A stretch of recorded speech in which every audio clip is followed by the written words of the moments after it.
Harlem, New York, early morning.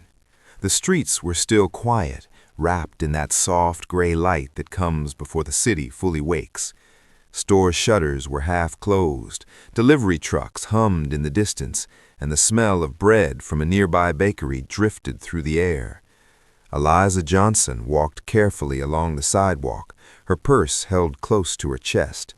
She had lived in Harlem long enough to know how to move, when to walk slowly, when to lower her eyes, and when silence was safer than words.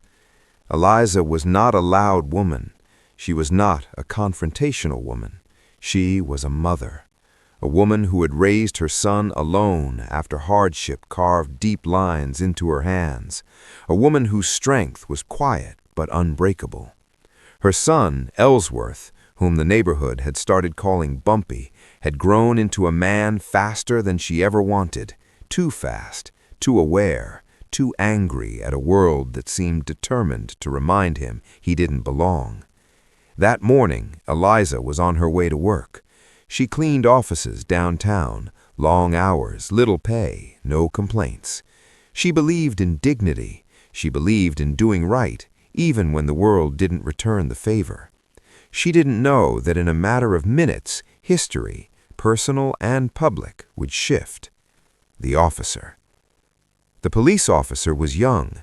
His uniform was crisp, his boots polished, his badge gleamed under the morning light. He had been assigned to Harlem recently, transferred from another district. To him, this neighborhood was just a place on a map, a problem area, as some called it. He stood near the corner, watching people pass. When Eliza walked by, she felt his eyes before she heard his voice. "Hey, stop." She paused. Slowly, respectfully, she turned. "Yes, officer?" she asked calmly. "Where are you going?" he said. "To work," she replied. "Got any identification?" Eliza blinked, surprised. "For walking?" she asked gently, not sarcastic, just confused. The officer's jaw tightened. "Don't get smart with me." "I'm not," she said softly. "I didn't mean—" He stepped closer. People slowed their steps. Windows opened slightly. Harlem always watched, even when it stayed silent. Eliza reached into her purse. Her hands trembled just a little. She had done nothing wrong, but experience had taught her that being innocent didn't always protect you. As she searched for her papers, the officer grew impatient. "Move faster." "I'm trying," she said. Then it happened. Not a punch, not a strike, just a hard shove, enough to break balance, enough to send her stumbling backward. Her purse fell, papers scattered across the sidewalk. The sound was small, but the meaning was enormous. The silence that followed. For a moment, the street froze. Eliza didn't cry out. She didn't scream. She didn't protest. She simply stood there, shocked, not by the push, but by the disrespect. Slowly, she bent down to gather her things. The officer looked away as if nothing significant had happened, but Harlem had seen it, from the barber shop, from the corner store, from behind curtains and doorways. And somewhere nearby, Bumpy Johnson was watching. A son's eyes. Bumpy had been heading to meet a friend when he saw the small crowd forming. He didn't recognize the officer, but he recognized the woman instantly, his mother. For a second, his mind refused to accept what his eyes were seeing. Then he saw her purse on the ground, saw her bending down, saw the way her shoulders sagged, not from pain, but from humiliation. Something inside Bumpy snapped, not explosively, but deeply. He moved forward. People whispered his name. Bumpy. He's her son. Lord, please. He stopped a few steps away. The officer noticed him now. "What's your problem?" the officer asked sharply. Bumpy said nothing. He walked past the officer and knelt beside his mother. "Ma, are you okay?" Eliza looked up at him. In her eyes he saw fear, not for herself, but for him. "I'm fine. Please, let it go." Bumpy helped her stand. He handed her the purse. Then he turned slowly to face the officer. The moment of choice. This was the moment that would define him, not what he could do, but what he chose to do. His fists were tight, his jaw clenched, but his voice, when he finally spoke, was steady. "You didn't have to do that," he said. The officer laughed. "Step back before you make this worse." Bumpy took one step back, not in fear, in control. He said, "My mother is a working woman. She didn't threaten you, she didn't disrespect you." The officer's face hardened. "You accusing me of something?" "I'm stating what I saw," Bumpy replied. The crowd grew quieter. Tension filled the air like electricity. Then Eliza touched his son's arm. "Please," she whispered, "this isn't worth it." Bumpy looked at her, and in that moment he understood something painful and permanent. His strength scared her, not because it was wrong, but because the world punished men like him for having it. He nodded. He helped her walk away, but Harlem knew this wasn't over. The complaint that shouldn't have worked. Later that day, Eliza did something few people believed would matter. She went to the police station, not with anger, not with shouting, with dignity. She filed a formal complaint. The desk officer barely looked at her. "These things happen," he muttered. But something unexpected occurred. A senior clerk noticed the paperwork, asked questions, listened, and quietly forwarded the report upward. By the end of the week, the complaint reached someone powerful, someone who had built his career on order, reputation, and control, someone who did not like attention, especially negative attention. The chief. The chief reads the report. The chief read the report twice, then a third time, not because it was dramatic, but because it was simple. No insults, no exaggerations, no accusations, just facts. A woman, a mourning, an unnecessary use of force. He leaned back in his chair. Harlem was already tense. Public trust was fragile, and one careless moment could ripple into something much bigger. He made a decision. "Bring the officer in," he said, "and find the woman." A quiet storm begins. Eliza Johnson never wanted attention. She never wanted revenge. She only wanted acknowledgement that what happened to her was wrong. She didn't know that her quiet courage had triggered something larger. She didn't know that her son's restraint had been noticed. And she didn't know that somewhere downtown, a powerful man was preparing a response that would echo far beyond that single morning. History doesn't always change with loud events. Sometimes it changes when a mother refuses to stay silent, a son chooses restraint over rage, and authority is forced to confront itself. The police station downtown was nothing like Harlem. The air felt colder, the walls cleaner, the voices quieter. Everything about the building reminded people who entered it that power lived there, neatly organized behind desks and uniforms. Eliza Johnson walked through those doors with the same calm dignity she carried everywhere else, though her heart beat faster than she wanted to admit. She had never imagined returning after filing her complaint, and she certainly never expected to be asked to come back personally. Yet here she was, sitting upright in a wooden chair, her hands folded in her lap, waiting to be called into an office far above her station in life. The police chief was a man who believed deeply in structure.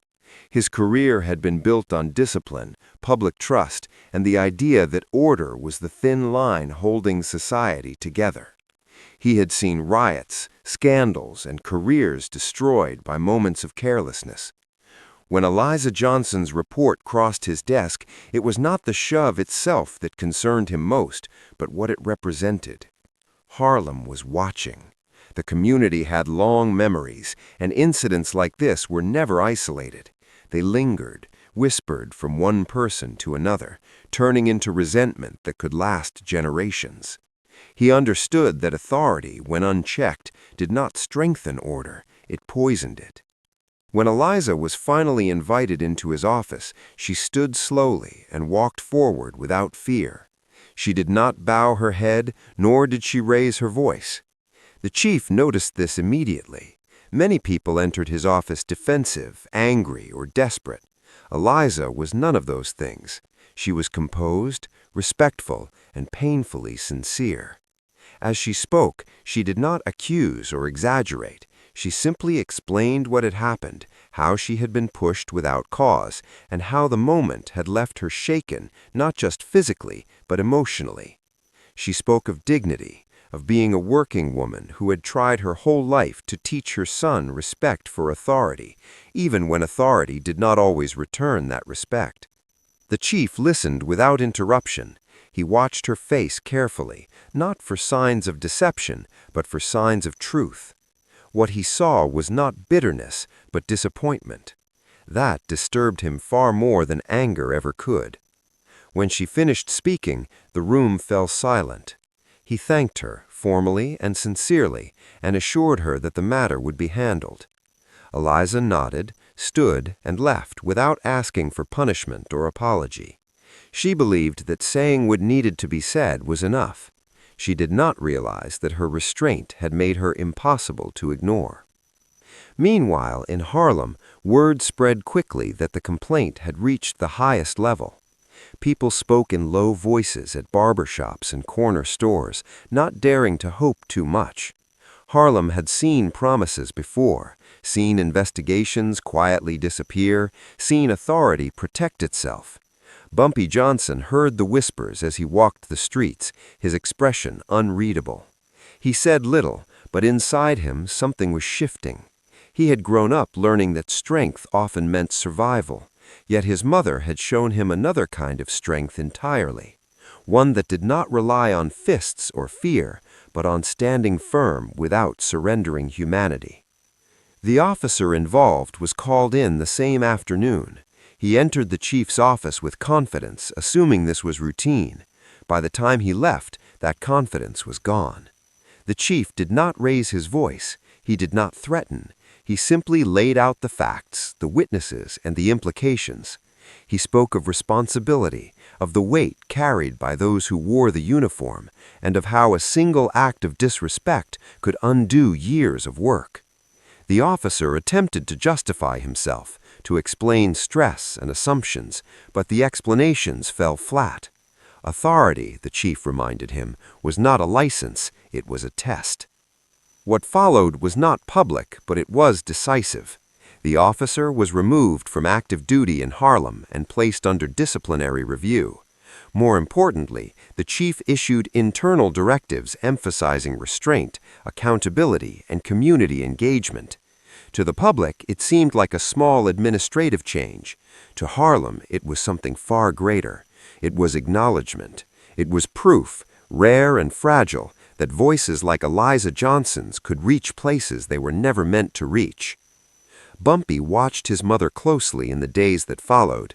She did not change. She did not boast or speak of victory. She continued going to work, continued cooking dinner, continued reminding her son to be careful. But Bumpy saw the subtle difference in how people treated her. There was respect in their eyes, not because she had power, but because she used what little she had with courage. For the first time, Bumpy began to understand that influence did not always come from intimidation. Sometimes it came from forcing powerful people to confront themselves. The chief, for his part, did not forget the incident. He understood that peace was not maintained by fear, but by fairness. In private conversations with city officials, he referenced the case as an example of how easily trust could be broken and how carefully it had to be repaired. He did not speak Eliza's name publicly, but her story became a quiet lesson within the department, a reminder that authority existed to serve, not dominate. For Bumpy Johnson, this period marked a turning point. He had always believed that the world only responded to force, yet his mother's experience planted a dangerous and hopeful idea in his mind. What if power could be challenged without violence? What if respect could be demanded through dignity rather than destruction? These questions stayed with him, shaping his thoughts as Harlem continued to struggle under pressures far larger than any single man. The streets returned to their rhythm, but something underneath had changed. A line had been crossed, acknowledged, and partially repaired. The shove that morning had not sparked chaos or revenge. Instead, it had exposed the fragile relationship between authority and community, and for once, authority had been forced to listen. History did not turn loudly that week, but it leaned, just slightly, in a different direction. The quiet power that redefined a man. In the weeks that followed the incident, Harlem returned to its familiar rhythm, but for those who paid attention, something beneath the surface had shifted. Bumpy Johnson walked those streets every day, yet they felt different now, not because the buildings had changed or the people had vanished, but because his understanding of the world had deepened. He had grown up believing that respect was something taken, something defended with strength and reputation. But his mother's quiet confrontation with authority had unsettled that belief. The image of her standing calmly in the police chief's office, speaking without anger or fear, stayed with him longer than any threat or confrontation he had ever witnessed. Bumpy began to notice how people spoke to him differently, not with fear or suspicion, but with a new kind of curiosity. Some saw him as the son of a woman who had stood her ground. Others wondered whether he would respond to injustice the same way she had. This attention made him uncomfortable, not because he lacked confidence, but because it forced him to reflect on the path he was walking. Harlem was full of men who had chosen aggression as their answer to oppression, and many of them paid the price in ways that left families broken and futures unfinished. Bumpy had always believed he would be different, but until now he had never been certain how. His mother never lectured him about what had happened. She never used the incident as a lesson or a warning. Instead, she lived as she always had, waking early, working hard, and carrying herself with quiet pride. That silence was powerful. It told Bumpy that true strength did not need to announce itself. He began to realize that her restraint had forced powerful men to act, not because they were threatened, but because they were confronted with their own conscience. This realization unsettled him more than any physical danger ever had. As time passed, Bumpy found himself intervening in small conflicts around the neighborhood, not with force, but with presence. When arguments flared, he stepped in calmly, speaking with authority that came from confidence rather than intimidation. People listened. They recognized that he carried himself differently now, less reactive, more deliberate. Harlem had always respected strength, but it was beginning to recognize wisdom as well. Bumpy understood that influence could be built not only through fear, but through fairness and consistency. The police chief, observing from a distance, noticed changes too. Reports from Harlem showed fewer unnecessary confrontations and a slight improvement in community cooperation. While the neighborhood still faced deep systemic challenges, there was a growing sense that dialogue was possible, even if fragile. The chief understood that his response to Eliza Johnson's complaint had not solved everything, but it had created a precedent. Authority, when held accountable, could regain trust, even in places where trust had long been absent. For Bumpy, the internal struggle continued. He wrestled with anger that had been accumulating for years, anger fueled by inequality and disrespect. But now, that anger was tempered by clarity. He no longer saw violence as the only language power understood. His mother's courage had shown him that moral authority could be just as compelling and sometimes more effective. This realization did not make him weak. It made him dangerous in a different way, because it gave him patience and strategy. Harlem's elders began to take notice of Bumpy's transformation. They spoke to him about responsibility, about leadership, and about the importance of protecting the community without destroying it.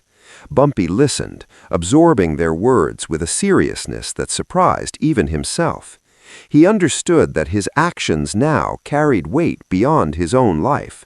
He was no longer just reacting to the world, he was shaping how others responded to him. The incident involving his mother became a quiet reference point, something people remembered without needing to discuss openly. It symbolized the possibility of dignity in the face of injustice and restraint in the presence of power. For Bumpy, it marked the moment when his identity began to evolve, not into someone who sought conflict, but into someone who understood leverage, influence, and the long game of survival and respect. By the end of that year, Harlem was still Harlem, with all its struggles and complexities, but Bumpy Johnson was no longer the man who had watched his mother stumble on the sidewalk. He had learned that the most lasting victories were not always loud or immediate. Sometimes they began with a single act of restraint that forced the world to reconsider its assumptions. That lesson would guide him into the future, shaping decisions that would ripple far beyond the streets he walked every day.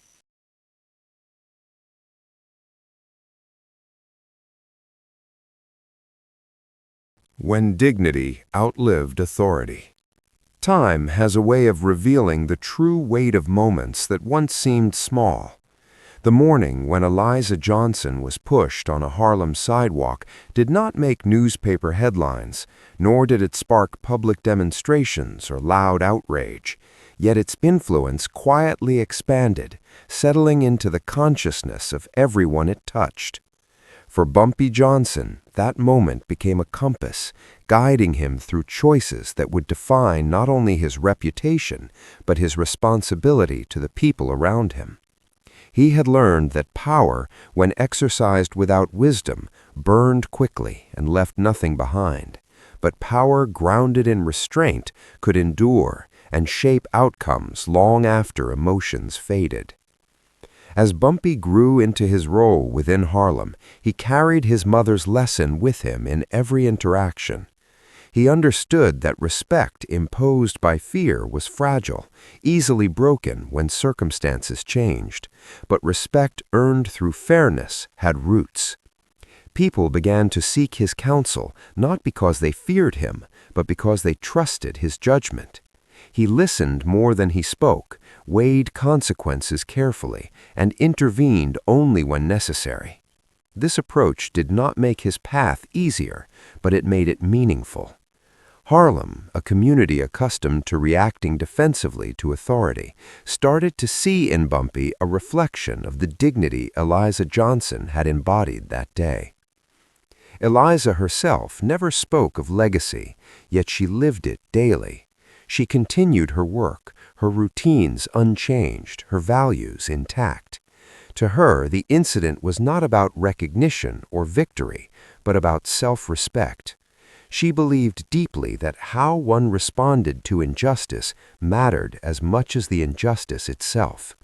Her quiet strength influenced her son more profoundly than any speech ever could. She showed him that dignity was not passive and restraint was not surrender. It was, instead, a form of resistance that demanded accountability without sacrificing humanity. The police chief, nearing the later years of his career, often reflected on the case privately. He had handled countless incidents, but this one lingered because it reminded him of the delicate balance authority must maintain. He recognized that his decision to act had prevented greater harm, not just to public trust, but to the soul of the institution he served. In moments of doubt, he recalled Eliza Johnson's calm presence in his office and the clarity with which she spoke. It reaffirmed his belief that leadership was not about asserting dominance, but about listening when listening was uncomfortable. Harlem's relationship with authority remained complex, shaped by history and ongoing struggle, but the incident left a subtle imprint. It became an example shared quietly among families, a reminder that courage did not always wear the face of confrontation. Young people heard the story and learned that standing firm did not require raising one's voice, and that dignity could compel change even when the odds were overwhelming. This lesson traveled quietly, passed down in conversations and memories, strengthening the community's sense of self-worth. For Bumpy Johnson, the true legacy of that day was internal. It transformed how he measured success and influence. He no longer sought validation through dominance, but through impact. He understood that every decision carried consequences that extended beyond the present moment. His mother's experience had taught him that restraint could alter the course of events in ways violence never could. This understanding shaped his leadership and anchored him during moments of temptation and pressure. In the end, history did not remember the shove itself as much as it remembered the response to it. A mother who refused to be diminished, a son who chose control over chaos, and an authority figure who recognized the cost of ignoring injustice, together created a moment that quietly changed the direction of lives and perspectives. That is how real change often happens, not with spectacle or noise, but with dignity that refuses to disappear. Eliza Johnson's courage did not fade with time. It echoed through her son's choices, her community's confidence, and an institution's conscience. And in that echo, history found a gentler, stronger way forward.